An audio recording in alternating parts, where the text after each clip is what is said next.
Então seja bem-vindo a mais uma edição do Think Tank. O Think Tank, como bem sabe por esta altura, é um programa semanal aqui do canal A Cor do Dinheiro, onde nós tentamos fazer a análise da semana que passou, do ponto de vista económico e do ponto de vista político. Como sabe, todas as semanas estão comigo o Luís Mira Amaral, o António Nogueira Leite e o José Filipe Pinto. O António, esta semana, volta a não poder estar connosco por razões profissionais, mas nós temos connosco a preciosa colaboração do Carlos Albuquerque, que além de ser o meu amigo, foi também do grupo de comentadores habitual do canal A Cor do Dinheiro. Ora bem, antes de irmos aos temas desta semana, deixe-me recordar que o canal A Cor do Dinheiro é possível, a sua execução, a sua existência é possível graças às parcerias que nós temos, e neste caso a saber parcerias do canal, que é o caso da Prozis e ainda o caso da Blue Crown. Quanto a este programa em concreto, ainda temos ajuda à produção do grupo Sandy Zalidate. Agora sim, quais são os temas desta semana? Olha, vamos começar pelo Orçamento de Estado, depois iremos à morte de Francisco Balsemão e o que ele representou para Portugal, daremos um salto à questão da lei da nacionalidade e ainda vamos à Argentina. Para o final, o Carlos Albuquerque ainda quer falar, obviamente, das eleições do Benfica. Ora bem, vamos começar com o Orçamento de Estado. Luís Mira Amaral, surpreendeu o debate, deu a sensação que não havia nada de especial e os partidos tiveram que dramatizar e arranjar polémicas artificiais para se fazerem notados. Não me surpreendeu o debate. Eu acho que o debate faz parte do teatro que a Assembleia da República e o Plenário tem que ter. Chama a atenção duas características deste orçamento. Primeiro, é um orçamento mais enxuto, a proposta do orçamento é uma proposta mais enxuta no sentido em que tem lá quase só as coisas que têm a ver com o orçamento de Estado, porque o que tem acontecido nos outros anos, a meu ver mal, é que os governos aproveitam a proposta de lei do orçamento de Estado para pôr lá coisas que não têm especificamente a ver com o orçamento de Estado. Ora, o que é que aconteceu este ano? O Primeiro-Ministro deve ter combinado com o líder do PS, e vi isso numa reunião que eles tiveram, fiquei com essa sensação, que o PS ia deixar passar a presidência do Orçamento de Estado desde que o Orçamento de Estado não trouxesse a proposta de lei laboral e outras coisas que o PS não concorda. E, portanto, nesse sentido, tecnicamente é um orçamento mais enxuto, porque o Orçamento de Estado, no fundo, deve ser um exercício de previsão de receitas e despesas. As despesas fixam o teto máximo que o governo pode gastar e as receitas é aquilo que se vem a obter, mas é um exercício de previsão de receitas e despesas. Portanto, nesse sentido, é um orçamento muito mais enxuto dos anos anteriores. Eu não estou a dizer que o governo tenha proposto, por lógica de pureza orçamental ou técnica orçamental, propô-lo assim porque percebeu que era a maneira de passar sem ter a oposição do PS. É evidente que há outras matérias que são importantes para a vida nacional, como uma legislação laboral, serão tratados depois na Assembleia posteriormente. Portanto, aquilo que eu já ouvi, e ainda ontem num debate em que estive, de um senhor a dizer que o orçamento devia ter essas matérias, porque assim a Assembleia tratava-as e está a ser desprestigiada porque essas matérias não vêm lá, é um argumento falso, dado que a Assembleia vai ter que tratar as outras matérias, não é em sede do Orçamento de Estado. Portanto, é a primeira observação que faço. A segunda observação é uma coisa que eu já disse aqui, o António Nogueira Leite também já disse, que a gente vê claramente neste orçamento, aparece com um pequeno saldo orçamental de 0,1% do PIB, mostra claramente que esta dinâmica de aumentar a despesa e baixar impostos está esgotada, porque a partir de agora, se quiserem continuar nisto, isto vai mesmo dar déficit. É evidente que o Conselho de Finanças Públicas vem dizer que, discordado do governo, e está no seu papel e faz a sua accountability muito bem, vem dizer que aquilo vai ter um déficit de 0,6% do PIB. Isso significa que há uma separação entre o governo e o Conselho de Finanças Públicas de 0,7% do PIB, porque o governo prevê positivo de 0,1%, o Conselho de Finanças Públicas prevê negativo de 0,6%. Isto são 0,7% do PIB, que significa, em números redondos, à volta de 2,3 mil milhões de euros de discrepância. É evidente que o que é que o Conselho de Finanças Públicas diz? Que há receitas sobre-orçamentadas, geralmente dividendos da Caixa de Depósitos, receitas de vendas de património imobiliário e depois na despesa há suborçamentação. Isso pode acontecer. Quem deve responder a isso é o Ministro, não sou eu, que não tinha informação sobre a matéria para dizer quem é que tem razão, mas uma coisa chama a atenção, é que o Governo pode depois utilizar a chamada técnica Centeno. O que é a técnica Centeno? O professor mais Centeno fazia. É, no fundo, face à execução, depois fazer fazer fortes cativações. E chamamos a atenção que até é uma área em que o Mário Centeno foi exímio em cativações, no corte do investimento público, e este governo tem a imagem manobra. Porquê? Porque o investimento público financiado pelo PRR será 2,3% do PIB. E o que está inscrito na proposta de orçamento é o investimento público de 5,5% do PIB. Portanto, reparem, entre 2,3% do PIB, que é aquilo que vai ser obrigatório, que é o PRR para ser executado, e os 5,5% que o governo do PIB que lá aponta, há aqui uma margem de manobra de 3,tal% do PIB que o governo pode depois cortar no investimento público se for necessário. Portanto, já aconteceu no tempo do governo PS com o professor Mário Centeno, o Conselho de Finanças Públicas também emitiu pareceres dizendo que aquilo aqui é de lei, vamos ter descontrole, vamos ter déficit. Depois Mário Centeno conseguiu, e acho que até o alerta do Conselho de Finanças Públicas foi positivo, corrigiu a trajetória e tivemos salto. Luís, mas seria mau que o PSD, que sempre criticou o PS por prejudicar o investimento por cartas de cativações, voltasse a repetir a mesma receita, não é? Pode ser mau, mas pode ser os recursos que tenho para não apresentar déficit. É evidente que, para mim, do ponto de vista mecânico, ter um pequeno superávit de 0,1% do PIB ou ter um pequeno déficit é irrelevante. Só que do ponto de vista político e de sinais aos mercados não é. Mas do ponto de vista mecânico, como eu aqui já disse, o António Nogueira Leite, preocupa mais a trajetória da despesa e a continuação do aumento da despesa corrente primária do que um pequeno déficit. Mas em termos emblemáticos, de sinal político e para os mercados, concordo que seria bom ter um pequeno saldo orçamental. E neste orçamento, mais uma vez, a despesa corrente primária continua a aumentar, o saldo orçamental primário vai descer em relação ao ano anterior, e depois os nossos ouvintes chamarem a atenção que este conceito primário significa sem juros de dívida pública. Portanto, quando eu falo em despesa corrente primária, é despesa corrente sem juros de dívida pública. Quando eu falo em saldo orçamental primário, é o saldo orçamental sem juros de dívida pública. Porquê é que os economistas gostam deste conceito? Porque os juros de dívida pública não são fixados pelo governo, são formados no mercado os juros da dívida pública. E o estoque de dívida sobre o qual se pagam juros vem do passado. Portanto, os juros de dívida pública são um elemento estranho à lógica do orçamental do ano. Vêm do passado e o pobre Ministro das Finanças não é responsável pelos juros de dívida pública que vai ter que pagar no orçamento do ano.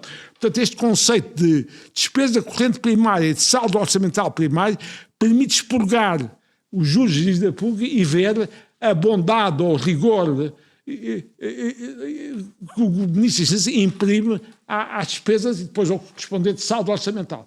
Portanto, são essas as questões fundamentais, a meu ver, do orçamento, e, para aquilo que já se percebeu, o PS vai se abster, o orçamento passa e, portanto, teremos aí tranquilidade. As outras matérias, como o pacote laboral, são tratadas depois. Em todo caso, há duas coisas que gostaria de chamar neste orçamento, que aliás já aqui ventilamos. É que o pacote da habitação com a redução do IVA não está no orçamento ainda. E como aqui já foi chamada a atenção, o governo anunciou a diminuição do IVA, mas ainda não executou, portanto o investimento já foi travado porque as pessoas estão à espera nesta matéria. Outra questão que não está no orçamento e o governo projeta é uma pequena redução do IRC desde 2026, 2027, 2028. Isto não está no orçamento, obviamente que se fosse feita, depois teria consequências orçamentais. E como aqui já foi dito, quer por mim, quer por António Nogueira Leite, na nossa perspectiva, era mais correto acabar com a derrama, a progressividade da derrama no IRC, do que uma pequena baixa no IRC. Porquê? Porque esta progressividade da derrama é que tem efeitos dinâmicos nocivos sobre o crescimento das empresas. Se uma empresa vai perceber que vai crescer, vai ter sucesso e vai pagar mais impostos, mais IRC com a derrama progressiva, é evidente que depois não cresce. Portanto, isto é um efeito inibidor do crescimento e da consolidação empresarial em Portugal. Isto para mim era mais importante do que uma pequena redução da taxa de IRC. É claro que eu percebo qual é a lógica do governo. É que a derrama, a famosa derrama progressiva, dá muito dinheiro e, portanto, não querem cortar isto. Uma pequena baixa do IRC é simbólica, não se perde tanto dinheiro, vão por aí, mas afirmo novamente que em termos dinâmicos acabar com a derrama do IRC, que é uma inovação a nível mundial. O IRC não tem que ser progressivo. O IRS, para quem seja social-democrata, é que tem que ser progressivo. Nem para todos é. Há países do leste que têm a flat tax, que não têm IRS progressivo. Mas eu aí até aceito, andando dentro do liberalismo e social-democracia. Eu ideologicamente, até nem me choca. Carlos, agora, o IRC choca-me profundamente. Já vou a ti. Está bem, e Carlos, temos hoje uma agenda muito, muito preenchida, portanto vou pedir aos meus convidados de hoje que sejam mais breves nas intervenções. Carlos, este orçamento não tem história. Não tem história. E falta ambição. Bom dia antes de mais uma vez, é sempre com gosto que eu estou aqui com estes ilustres colegas de painel. Este orçamento não tem história. Aliás, eu fiz um dos artigos daqueles que eu faço para o nosso jornal, eu chamei este orçamento uma cilada sem ousadia. Em que sentido? No sentido em que, por um lado, é um orçamento sem qualquer tipo de ousadia, de pura continuidade. Aliás, se olharmos para os indicadores do orçamento e se compararmos com os últimos 5 ou 6 anos, é tudo mais ou menos igual. E é tudo mais ou menos igual com os aspectos negativos que o engenheiro Amaral já reforçou. O crescimento da despesa, por exemplo, a receita fiscal sobe 3,8%, com uma inflação de 2,1%, a despesa total sem PRR e o ANOVES aumenta 5,3%, portanto, a carga fiscal fica nos 24,1%, apenas 0,8% abaixo do ano anterior, e portanto é um orçamento que é um orçamento de pura continuidade. Por outro lado, e portanto não há qualquer tipo de arroz. Ontem a Iniciativa Liberal, que vai votar contra, e surpreende muita gente ir votar contra, eu acho que a Iniciativa Liberal vai votar contra o orçamento justamente porque sabe que o orçamento vai ser aprovado, porque se tivesse dúvidas não votava contra, e marca uma posição dizendo que o orçamento devia ser mais ousado. E efetivamente, quer dizer, nota-se que é um orçamento sem qualquer tipo de ousadia, é um orçamento de pura continuidade. É um orçamento em que se opta por uma das duas hipóteses de fazer um orçamento. Ou é pura e simplesmente projetar os valores em função de uma conjuntura macroeconómica que se estima, ou uma outra alternativa seria a conjuntura macroeconómica é esta, mas nós queremos ir para aqui. O que é que temos que fazer para ir para aqui, independentemente, e não seguir meramente as projeções quase estatísticas a partir do orçamento. Portanto, um orçamento ousado tinha outras metas, teria outros objetivos e teria medidas que fossem aquelas que fossem necessárias para atingir essas medidas. Eu não vou ocupar muito mais tempo, mas vou dar só uma nota também muito rápida sobre aquilo que é a reforma administrativa. E também, já há uns tempos falei nisso, o Governo diz que não vai despedir funcionários. Tudo bem, ficamos todos muito bem dispostos, ficamos todos muito satisfeitos, cai-nos a todos bem no coração. Mas despedir funcionários e tornar o orçamento e tornar o Estado mais racional é bom. É bom, não vale a pena fixarmos só no aspecto de despedir funcionários, porque há muitas formas de despedir funcionários. Como? Eu acrescento outro aspecto. Repara, era fácil até agora reduzir o número de funcionários, porque a economia está em pleno emprego e as pessoas conseguiram emprego noutro sítio. Esse é que é o tema, Camilo. A banca, eu já dei isto também como exemplo, a banca entre 2014 e 2024 reduziu, em termos de custos operacionais, 20%. Em termos de número de colaboradores, reduziu 30%. Em termos de agências bancárias, reduziu 40%. E, conclusão número 1, não se nota uma degradação dos níveis de serviço da banca. Antes, pelo contrário, claro, não se nota uma degradação. Digitalizou. É evidente. Ou seja, por outro lado, não se nota também no país uma carrada de empregados bancários que estejam todos aí sentados na Praça do Comércio à espera de emprego.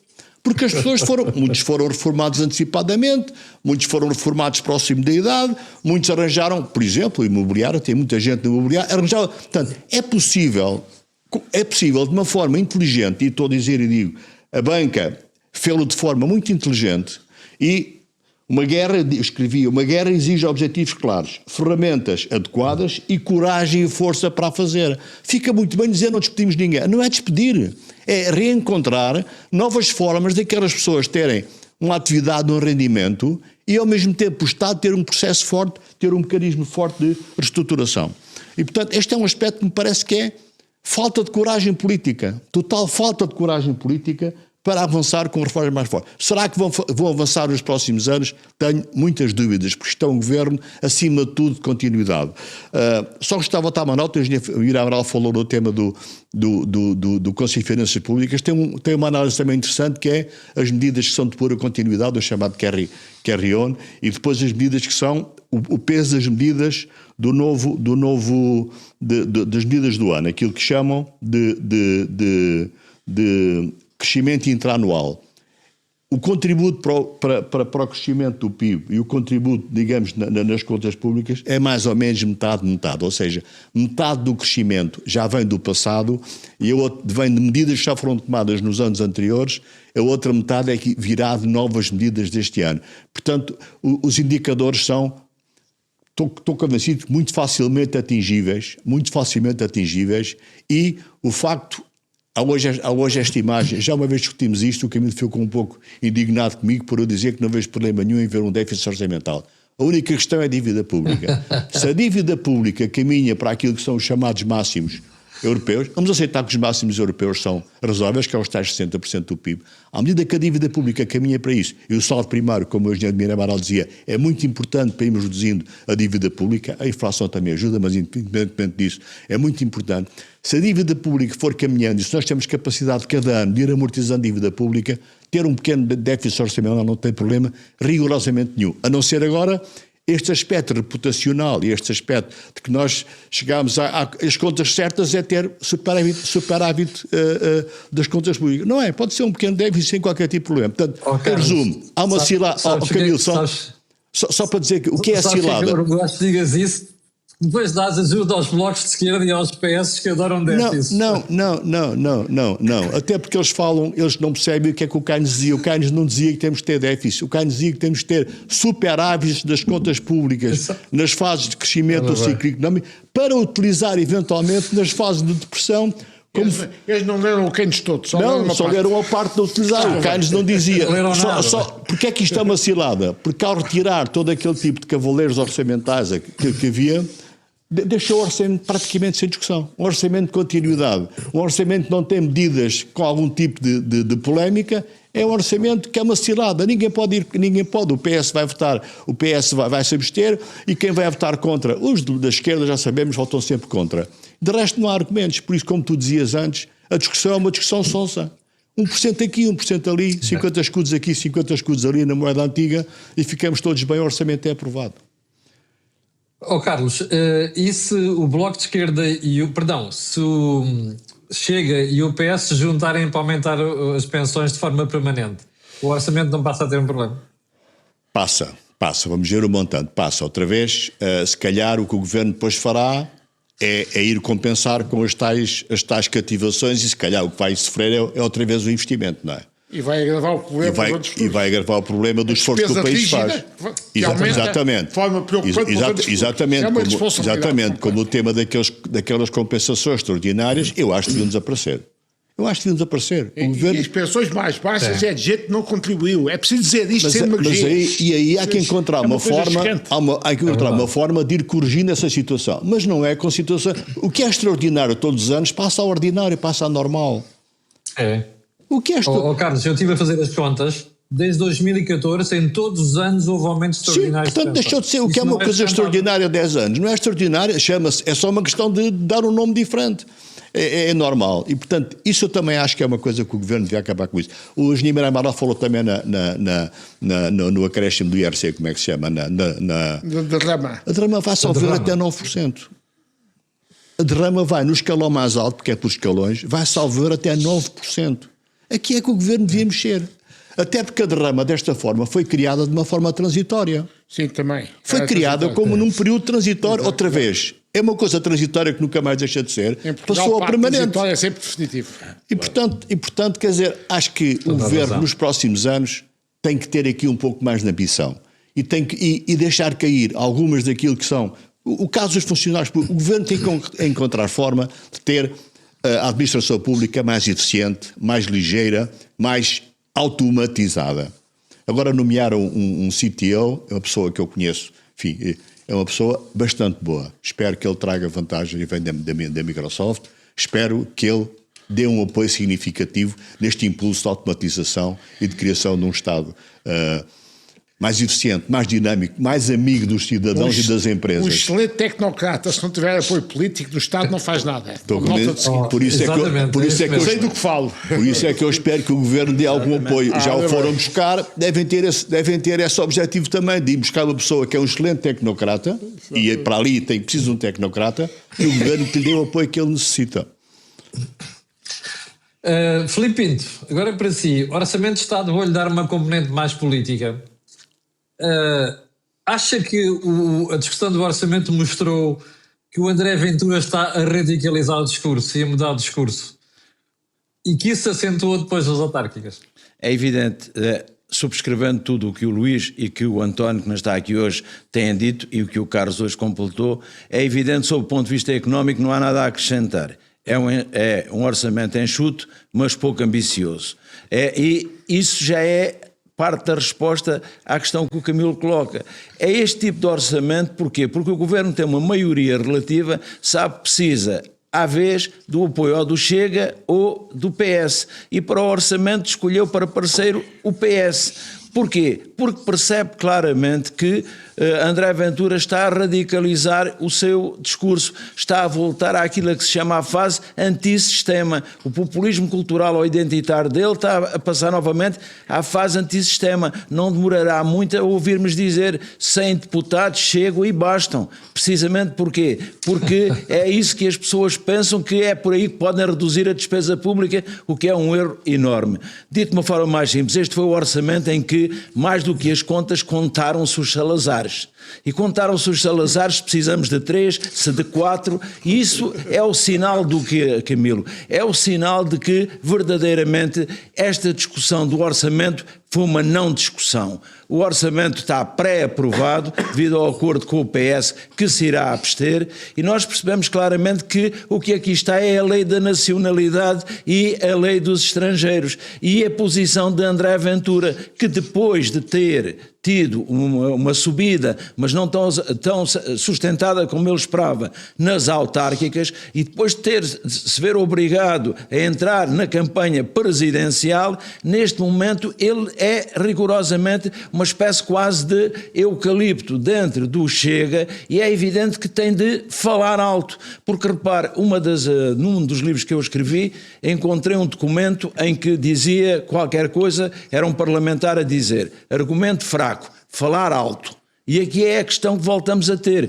Quando há falta de argumentos, vai-se buscar o quê? Mistura-se os argumentos e mistura-se os assuntos. Mistura-se a nacionalidade, mistura-se a lei dos estrangeiros, mistura-se o orçamento, e no meio disto tudo apelamos à segurança e à necessidade de promover mais segurança no país e de dar apoio às ditas forças de segurança.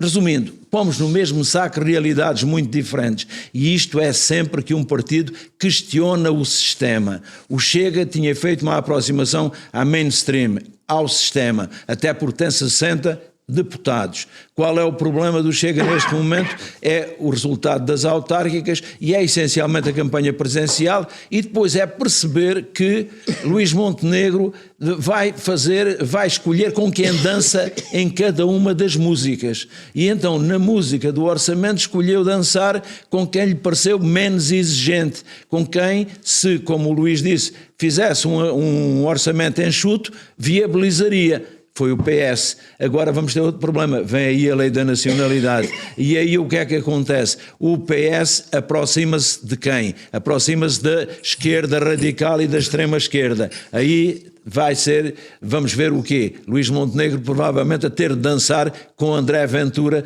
tentando que André Ventura não seja ele a querer dirigir a dança.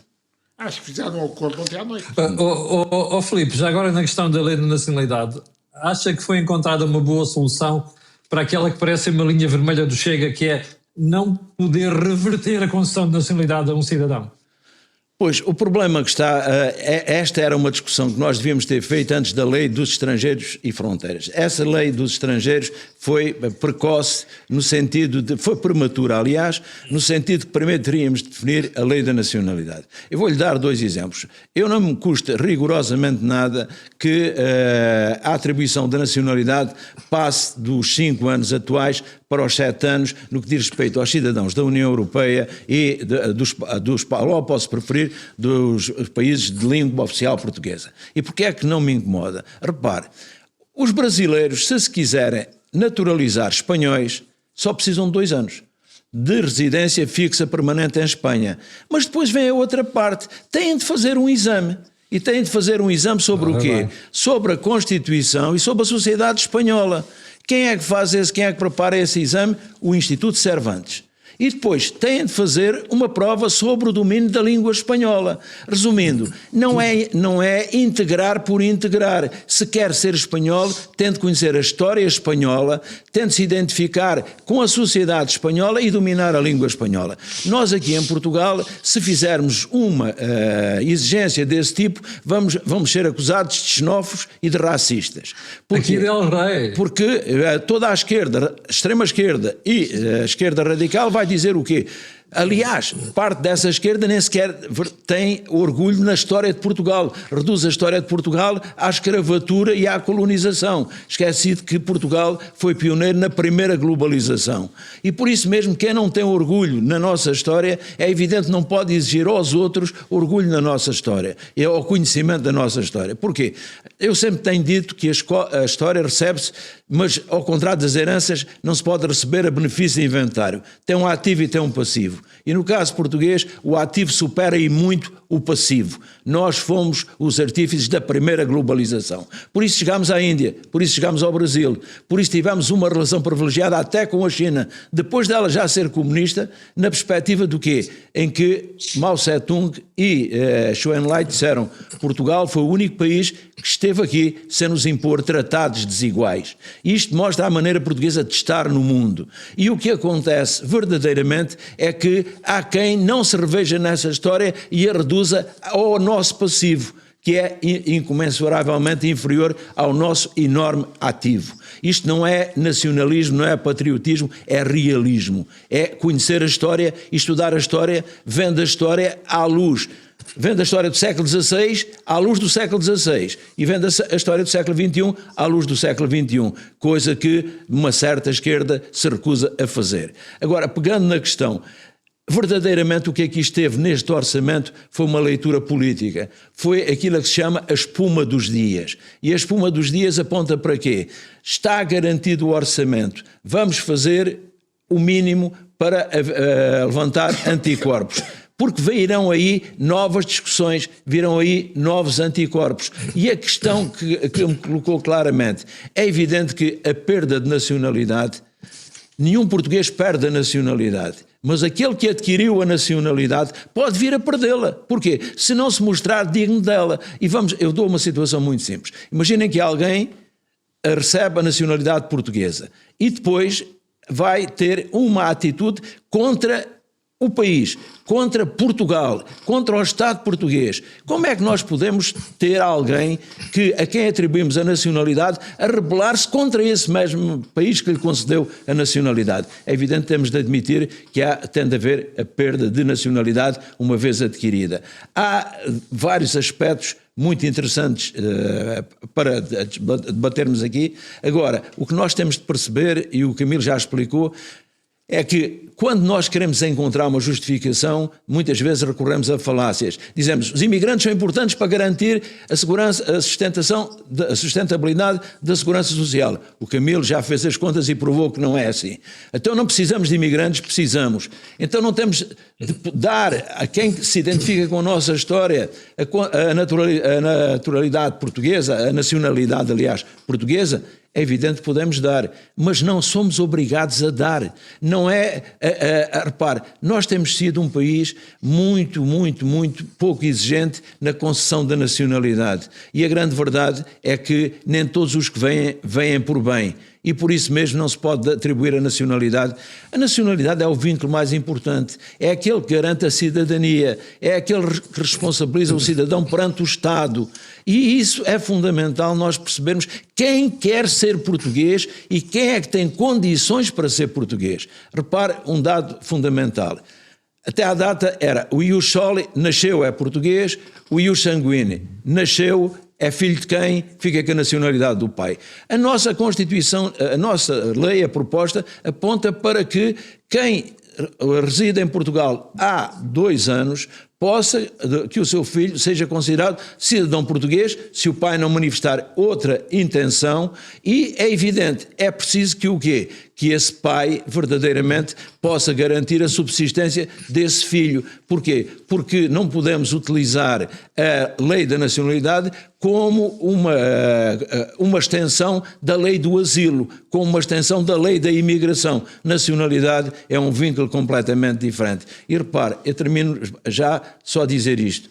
O Estado é uma criatura jurídica, a nação é uma criatura sociológica. Se é uma criatura sociológica, implica laços de afeto. A nação é a comunidade de afetos e por isso mesmo só pode ser português quem evidentemente sinta que faz parte deste todo, desta comunidade de afetos. Luís, surpreendeu o resultado da Argentina? Se a gente for ver a imprensa do regime, surpreendeu-me. Agora, eu ontem vi umas notícias na comunicação social que chocaram. Milei ganhou apesar da crise. Ora, não foi ele que criou a crise. Quem criou a crise na Argentina foi o senhor general Perón, quando fez o populismo e o peronismo há 100 anos. A Argentina, no início do século XX, era uma potência económica mundial, era dos melhores países do mundo, com uma agricultura e uma indústria fabulosa, na altura, no início do século XX. Era o 6º país. E o João Perón, com o seu populismo peronista, é que destabilizou completamente a economia argentina. O Milei, no meio daquele ar um bocado quixotesco que tem, está a tentar recuperar as coisas, como eu já aqui expliquei. Ele fez uma coisa que é absolutamente indispensável. A Argentina vivia com o quê? Com déficits públicos brutais e com financiamento monetário dos déficits, impressão de moeda para isso. Ele acabou com isso. Portanto, isto começou a estabilizar a economia. Havia, depois, o problema da sua sustentabilidade. As eleições do domingo surpreenderam toda a esquerda, mostram que o povo argentino, a meu ver, estava farto do peronismo e da degradação do peronismo. Portanto, deu poder a um tipo radical, veio confirmar o poder das eleições do domingo. Portanto, eu acho que ele tem condições agora para continuar o seu trajetório de estabilização da economia argentina. E aí devo dizer, o apoio americano do Sr. Trump com o secretário de Estado Bessent foi importante porque percebeu-se que agora, com o apoio americano, ele tem uma almofada cambial que pode ir a cerca de 20 mil milhões de euros, pode duplicar para 40 mil milhões, para intervir no mercado cambial caso houvesse problemas com o peso do mercado cambial. Portanto, ele tem condições agora, com a vitória, em todo caso, ter 40% dos votos surpreendeu-me. Eu admitia que ele pudesse ganhar, mas 40% ultrapassou-me. Portanto, eu não estava naquela perspectiva de esquerda que ele ia perder, achava que ele tinha uma hipótese pelo que fez, e os argentinos sabem o que a casa gasta de ganhar. Em todo caso, 40% foi um bocadinho mais do que eu previa. Portanto, a Argentina tem agora condições para ele que faça os 2 anos do seu mandato, finais deste mandato, conseguia estabilizar mais a economia argentina. E julgo que o povo argentino percebeu que o esquema alternativo do peronismo era voltar ao desastre que viveram 100 anos. Isto para mim é a lição mais importante. É evidente que o que é que vai acontecer?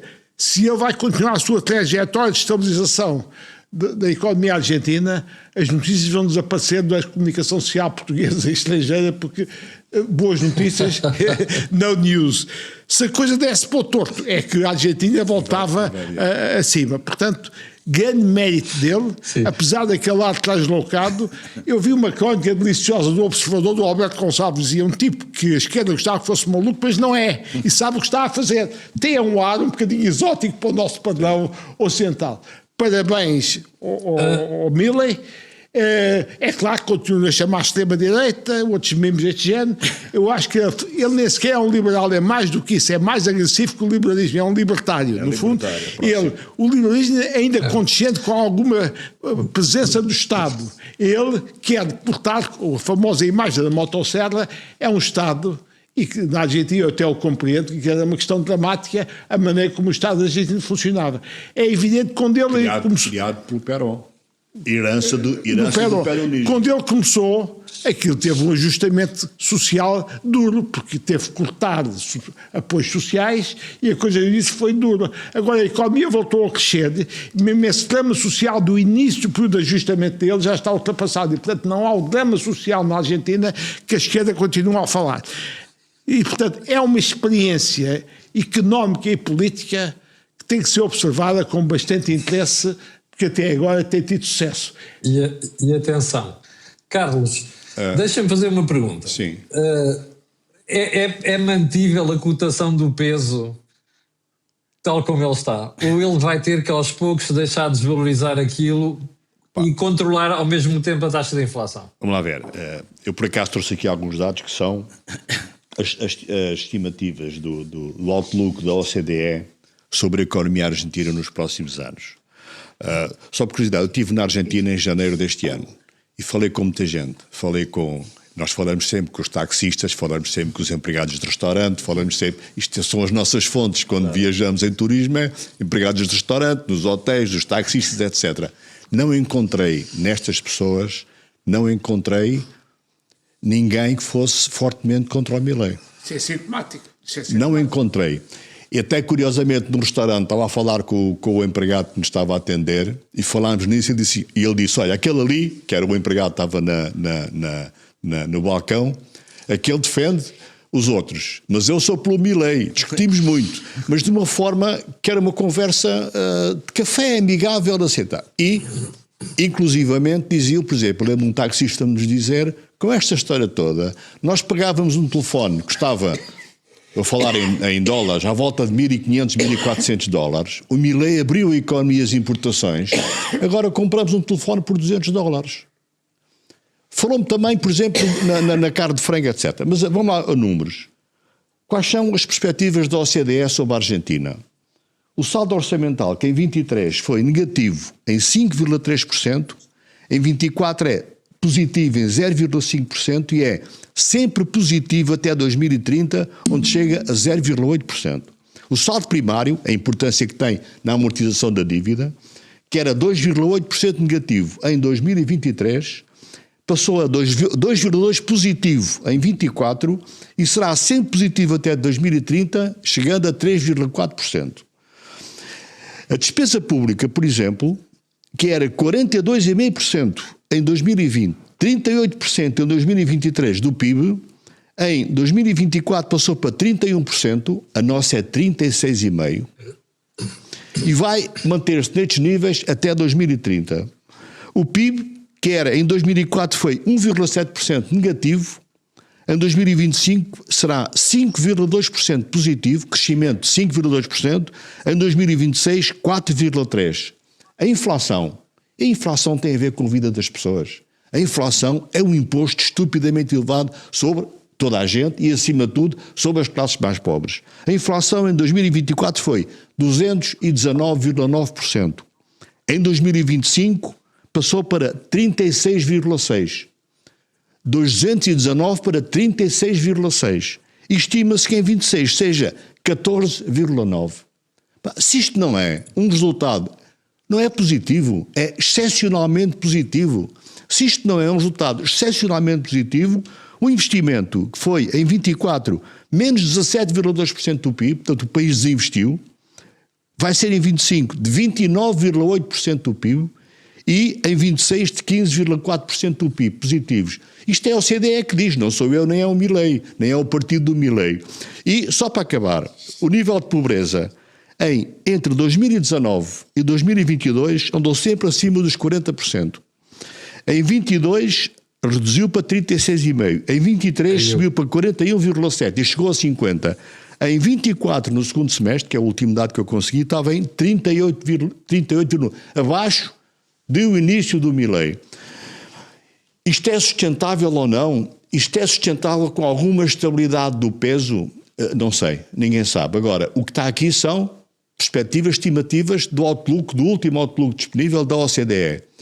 E nós Carlos, temos pelo menos... fazer uma pergunta. Sim. Eu estou convencido que todos nós estamos de acordo, eu pessoalmente estou, com a política que vai sendo seguida. A minha dúvida não é essa.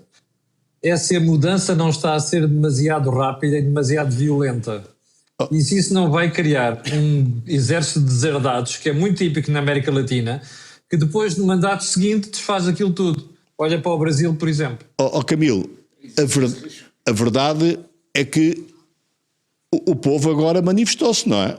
A verdade é que as pessoas se manifestaram em termos eleitorais. Eu devo dizer que naquelas conversas todas, a única mais negativa que eu encontrei foi uma senhora, uma miúda, guia turística, que me disse: a minha mãe, que tinha uma reforma de professora primária que era boa, hoje tem muita dificuldade com a reforma que se mantém por causa da inflação, acima de tudo por causa da inflação. E estes níveis de pobreza estão a baixar justamente porque a inflação baixou, não baixou um bocadinho, baixou de 200 e tal por cento, vai passar para 14 ou 15, 2 dígitos, entre os 10% e os 20%.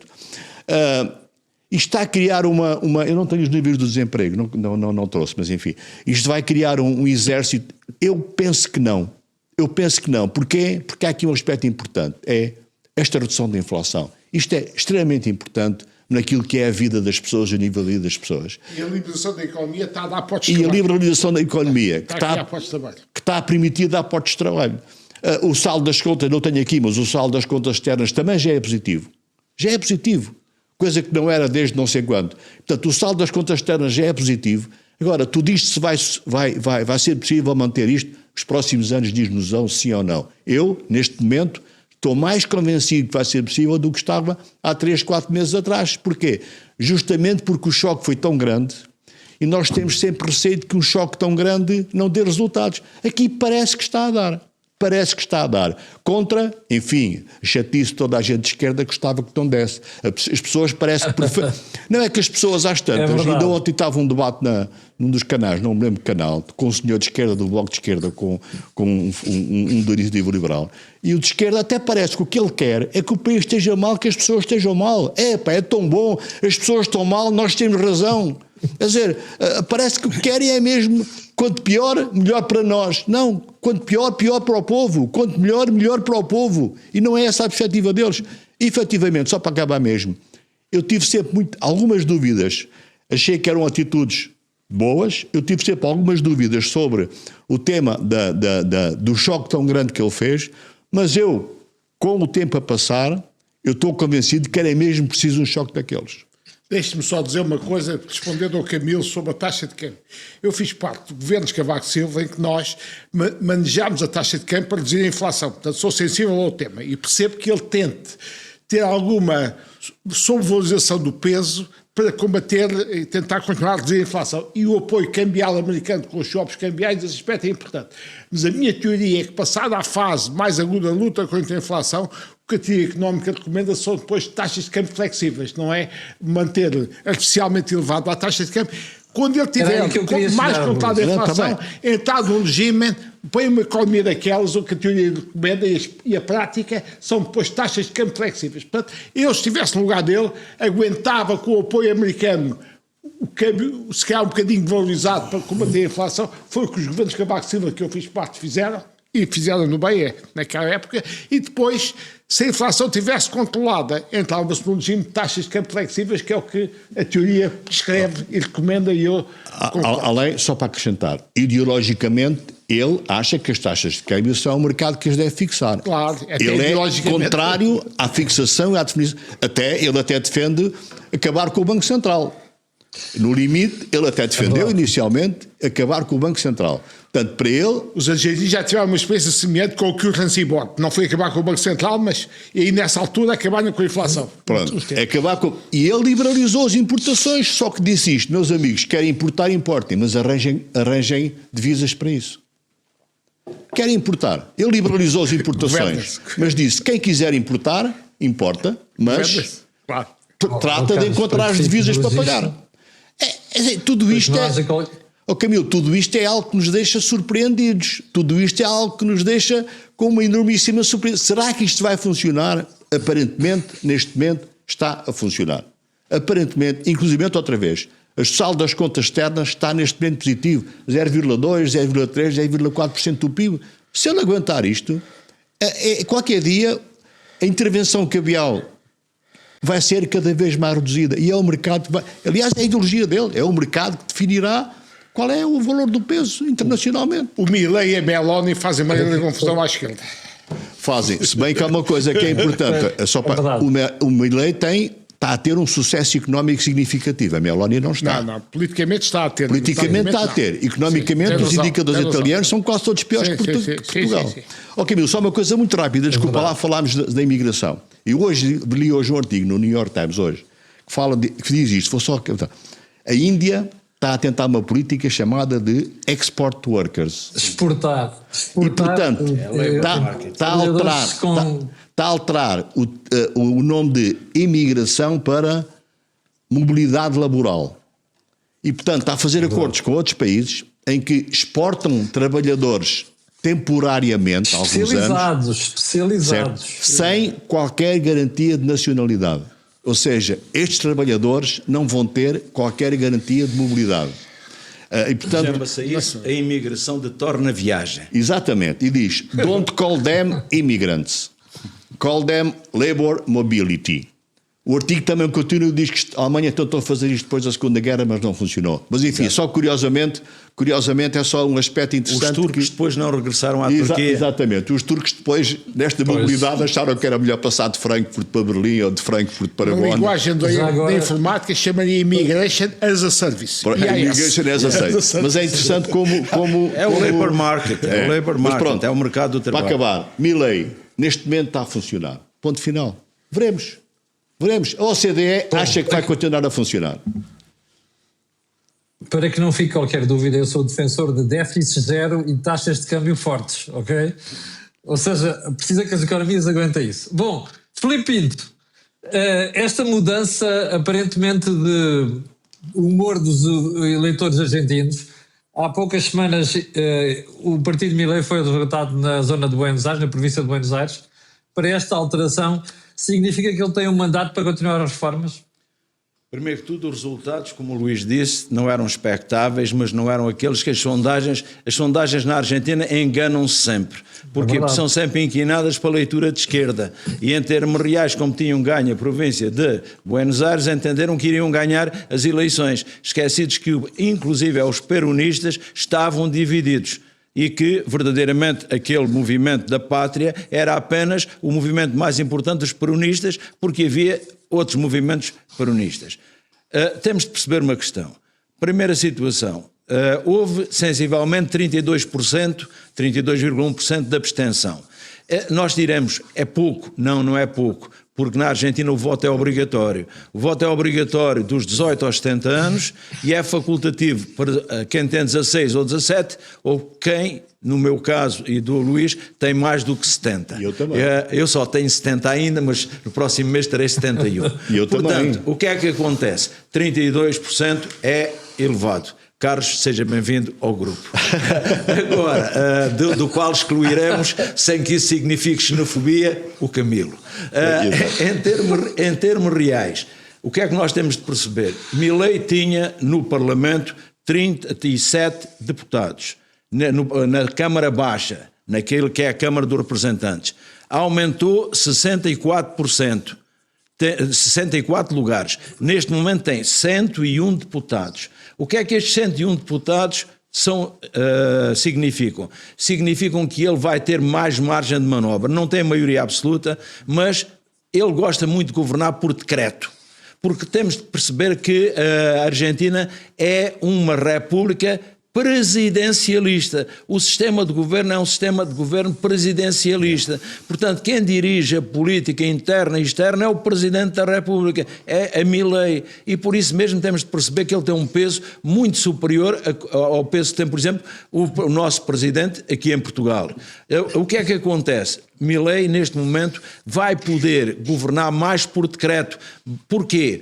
Porque para reverter os decretos do Presidente é preciso uma maioria qualificada de 2/3 na Assembleia. Ora, ele já tem mais de 1/3 dos membros da Assembleia. Portanto, vai ficar com as mãos mais livres para governar por decreto. Pois há um outro elemento muito importante. A esquerda está sempre a propor medidas que diz de grande alcance social e que, evidentemente, aumentam a despesa pública, que vão contra toda a política de Milei. Milei usa o veto, mas para usar o veto precisa também deste 1/3. Neste momento ele já tem o 1/3 da Assembleia. Portanto, tem mais facilidade em governar por decreto e em contornar todos os vetos que a Assembleia resolva propor a esses decretos. Não conseguiu ainda, é 1/3 no Senado. E esse 1/3 no Senado era importante para a outra parte que estão a dizer, que era para ele conseguir também implementar mais medidas. E aí ele vai ter dificuldade. Há um dado importante que eu chamaria a atenção e que penso que não foi ainda aflorado aqui neste país, em que as más notícias é que verdadeiramente fazem manchete. Prende-se com isto. No auge, há um paradoxo que se chama o paradoxo Tocqueville. O que é que diz o paradoxo Tocqueville? No auge da miséria, o povo não se revolta. Mas, no auge das expectativas, quando a situação começa a melhorar, o povo revolta-se. E aí, Luís, é que podemos ter esta situação. Neste momento deram um apoio a Milei porque viram nele a esperança, depositaram nele a esperança. E ao depositar nele a esperança do controle, como o Carlos disse, da inflação e de tentar, portanto, que o país regresse a uma economia de crescimento, mas depois virá a fase 2. É quando as pessoas atingirem essa estabilidade, esse crescimento, entra em vigor o paradoxo Tocqueville, que foi o que acabou por ajudar a explicar o peronismo e aquilo que se chama o populismo socioeconómico em toda a América Latina, que foi... Havia situações que estavam estáveis e as pessoas nisto criaram um auge de expectativas, criam mais. Repare, é o espírito do maio de 68 em Paris, exija o impossível. E quando se começa a pensar em exigir o impossível, não garantimos o possível. E foi isso que levou a Argentina a ser um país de constantes bancarrotas. Desde 2000 já tivemos 3 bancarrotas na Argentina. E isso foi o quê? Foi o resultado do peronismo e do kirchnerismo. É evidente que eu, em Milei, reprovo um elemento. Concordo com a posição neoliberal dele, discordo quando ele tem tendência a tornar-se libertário, que é uma coisa completamente diferente. Dito de uma forma mais simples, o neoliberalismo dele não é como o Papa Francisco dizia, mata, não. Acaba por resolver grande parte dos problemas do país. Mas, repare, uma coisa é tirar o que é supérfluo ou até tirar aquilo que é existencial, aquilo que é estrutural. E ele chega a uma altura em que, com a história do Banco Central da Argentina, que se ele puder termina com o banco e provavelmente daí a bocado ele dilui o Estado. Esquecido de uma coisa, é que ele é a principal pessoa que tem de velar pela segurança do Estado, pela manutenção do Estado, porque ele é o mais alto dirigente da nação e do Estado argentino. Portanto, o que é que eu digo de Milei? Que a vitória foi por números que não se esperava, apesar de eu entender, os estudos que eu tinha apontavam que ele vencesse, não na casa dos 40, mas na casa dos 30, não esperava que ele conseguisse o terço na Assembleia, pensava que se aproximava e se calhar teria sido uma boa medida. Porquê? Porque implicaria que ele negociasse com os não peronistas. E isso seria importante para que ele deixasse de passar de liberal para libertário. Agora, o que é que acontece? O povo acreditou nele, depositou nele a confiança. E porque é que depositou? Deu-lhe este terço. E aí, repare, o que nós assistimos foi metade da Assembleia foi substituída. E 1/3 do Senado foi substituído. Se tivesse também sido substituído metade do Senado, eu não sei se ele não teria o terço nos dois lados. Certo. E este dado é fundamental para perceber o quê? É a esperança de um país num homem. Agora, se ele vai criar o MAGA, Make Argentina Great Again, porque ele voltou a falar na Argentina grande, eu tenho dúvidas. Tenho dúvidas porque ele contou muito com o apoio de Donald Trump e penso que o povo argentino foi muito sensível a este apoio, percebeu, se Milei não tiver um resultado muito favorável nas eleições, não é Milei, é o partido dele, o que é que acontece? A Argentina não avança mesmo. E não avança porquê? Porque Donald Trump já disse que só apoia a política argentina se ela for consubstanciada na figura de Milei. E este dado é um dado importante. Temos de perceber que ele criou uma dependência em relação aos Estados Unidos. Percebemos que Donald Trump acabou por lhe dar a mão dentro daquilo que eu expliquei, que é exportar o modelo MAGA. Um destes dias vamos ter aqui na Europa, quando for a questão da Hungria, quando for a Hungria, sabe que eu acabei de vir da Hungria e o que eu percebi é que o Peter Magyar, neste momento, aproxima-se dos 40% de intenção de voto. E por isso mesmo, Orbán não tem a vitória garantida. Vamos assistir ao quê? Vamos assistir a Donald Trump mandar os seus emissários apoiarem Orbán. E porquê? Precisamente em nome daquilo que Steve Bannon andou a tentar vender, que era uma internacional populista de direita. Diga-se que a esquerda, com Zizek e com Varoufakis, anda a tentar vender uma internacional socialista de esquerda, que eu acho que vai ter muito peso neste país e muito peso na comunicação social, apesar de ter pouco apoio do povo dos diferentes países. Terminando a questão argentina, o que é que nós podemos esperar? Podemos esperar que Milei se controle. E se controle na perspectiva de quê? De perceber que o que fez, grosso modo, está bem e deve continuar, mas sem exageros. E ele estava a caminhar já para os exageros. Tenho medo, por causa dos direitos de veto, que ele neste momento pode perfeitamente contornar. Tenho medo, mas há uma coisa.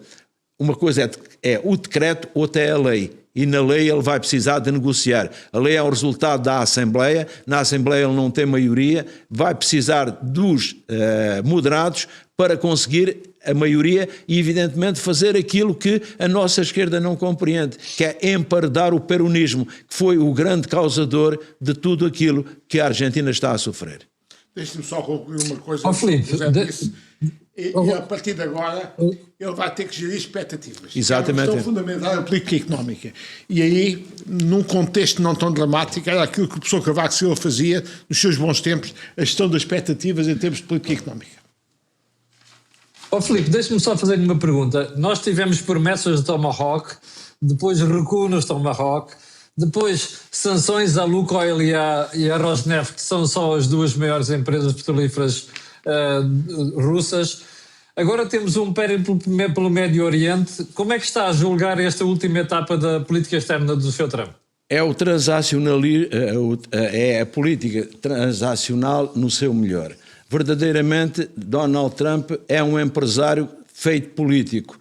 E ele levou para a política a sua experiência empresarial. Ele é uma espécie de caixeiro viajante, ambulante, por isso mesmo, e que verdadeiramente está interessado em quê? Em lucro. Repare, ele dizia que a palavra que mais gostava, Camilo, era tarifa, não é negócio, é lucro. E repare que ele chega ao Médio Oriente e a palavra que disse, não utilizou a palavra projeto, utilizou a palavra negócio. Em relação a Gaza. Aqui é a mesmíssima coisa. Ele utiliza a palavra negócio. E o que é o negócio? Em termos reais é quem é que me permite que eu tenha lucro e, evidentemente, consiga vender muito e comprar pouco. Portanto, neste momento, quem é que é o grande desafio? Qual é o grande desafio que se coloca para Donald Trump? É Xi Jinping, é a China. E repare, mas ele não tem problemas ideológicos neste aspecto. Ele vai à zona de influência da China tentar trazer países que têm uma relação privilegiada com a China para a sua zona de influência e ao mesmo tempo vai pedir a Xi Jinping que o ajude a resolver o problema da Ucrânia, lançando, por exemplo, evitando comprar petróleo à Rússia. Em termos reais, isto ele não quer o melhor de dois mundos, ele quer o melhor de todos os mundos. E este melhor de todos os mundos é perfeitamente inviável, mas à luz da lógica dele é perfeitamente possível. E os dados apontam, repare, nós vimos a questão do Brasil, que é um país que nos diz muito. Como é que ele falou no dia em que Lula da Silva fez 80 anos. Voltou a defender Bolsonaro, mas já não com o entusiasmo anterior. E disse que afinal Lula da Silva também tinha sido perseguido. Qualquer dia foi também um mártir. E esta... Disse que esteve preso. O próprio Lula disse que esteve preso, como você, e esteve quase a ser preso. Exatamente. E o que é que isto quer dizer, Carlos? Quer dizer que ele disse o quê?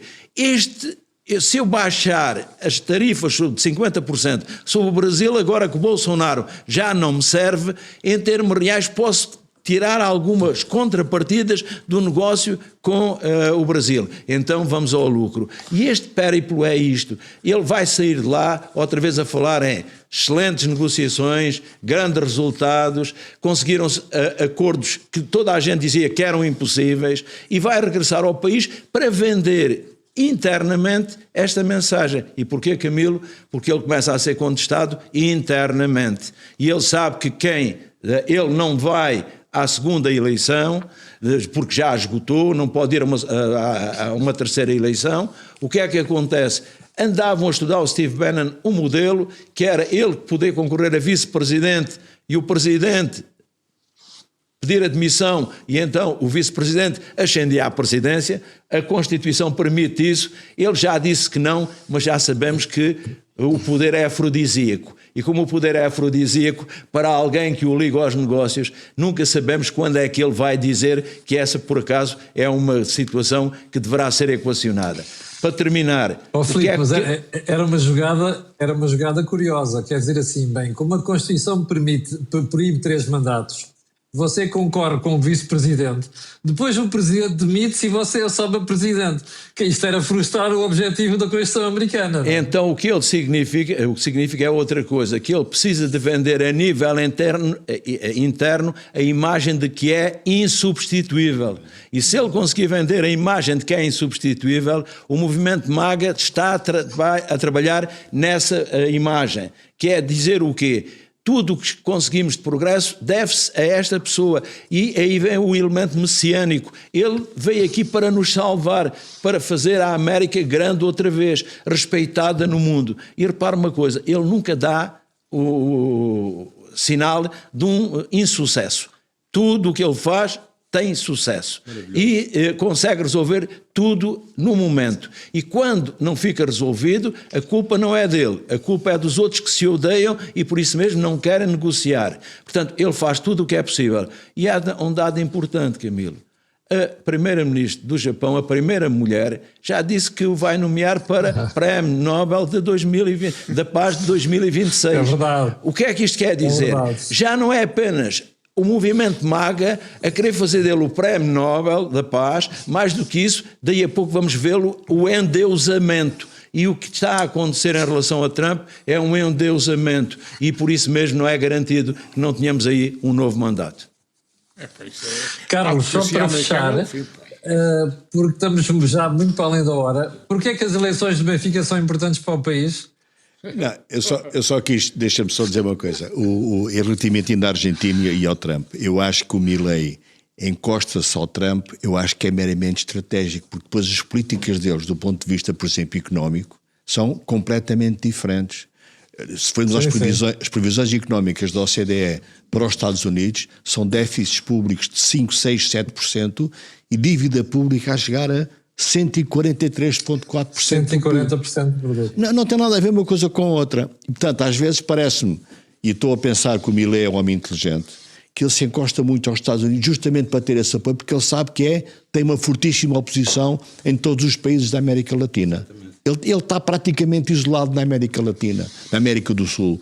E, portanto, isolado precisa de um apoio forte. Qual é o apoio forte? O Trump. E então até pode dizer no meu para o Prémio Nobel da Literatura, da Filosofia, da Matemática, da Paz, qualquer coisa que o homem fica bem disposto e apoia-o. Porque é importante o Benfica? Eu faço parte da lista do Rui Costa. E, portanto, tenho 50 votos. Fica o disclosure feito. Pronto, isso é para já. Acho que a democracia num país vive-se em múltiplas situações. E esta foi uma situação de democracia limitada, num grupo, mas é um fenómeno importante da forma como as pessoas vivem a democracia. Acho que isso é um aspecto relevante, quer dizer, foi efetivamente uma manifestação, na minha opinião, de democracia muito forte.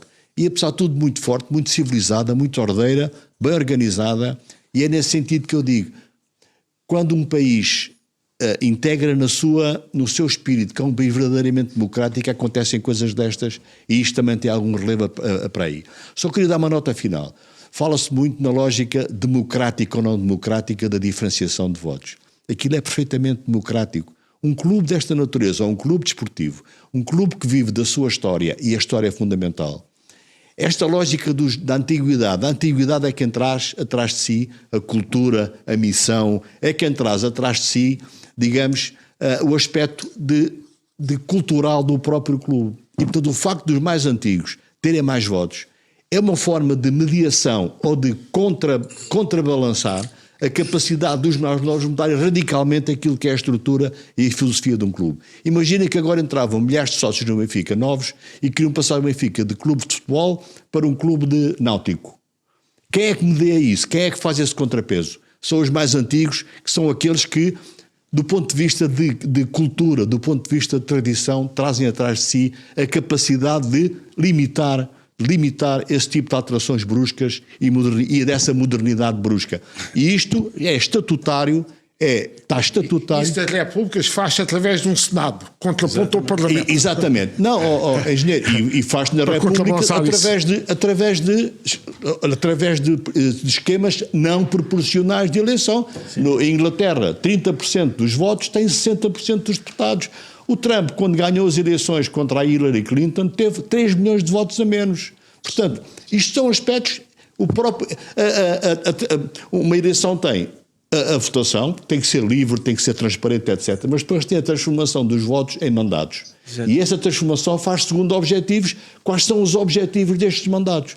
Se é um objetivo, digamos, mais de governabilidade, funcionam melhor os governos maioritários ou não proporcionais. Uma transformação proporcional limita sempre a governabilidade. Portanto, há objetivos que são, nesta transformação dos votos em mandatos, o objetivo fundamental tem que ser cumprido com este mecanismo.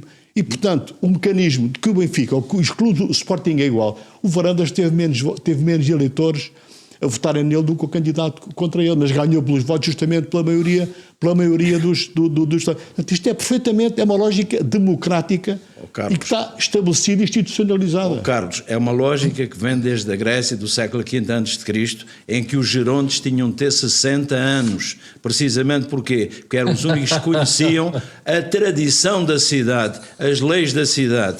No Ágora juntavam-se todos os cidadãos, mas em termos reais havia um órgão formado por 30, eram 2 reis e 28 gerontes, e o que é que os gerontes, em termos reais, funcionavam? Como aqueles que eram os donos da tradição da cidade. Nos clubes é a mesma coisa. Como o Presidente tem que ter 35 anos? Isso aplicado às eleições portuguesas para o Parlamento, o PS ganhava sempre. Tem os velhotes do PS. O PS e os velhotes ganhavam, limpava isto. É perigosíssimo. Bom, nós... Há 2 temas que não tivemos tempo nesta edição, vão ficar para a próxima. Eu quero agradecer aos 3, particularmente ao recém-regressado Carlos, e lembrar que o canal A Cor do Dinheiro e o programa são possíveis graças às parcerias que nós temos, a saber com a Prozis, com o Blucral, e ainda ajuda à produção neste programa do Grupo Sendis Alidata. Fique bem, nós voltamos na próxima terça-feira, mas já sabe que eu e você temos encontro marcado amanhã às 8 da manhã. Muito obrigado e até à próxima semana.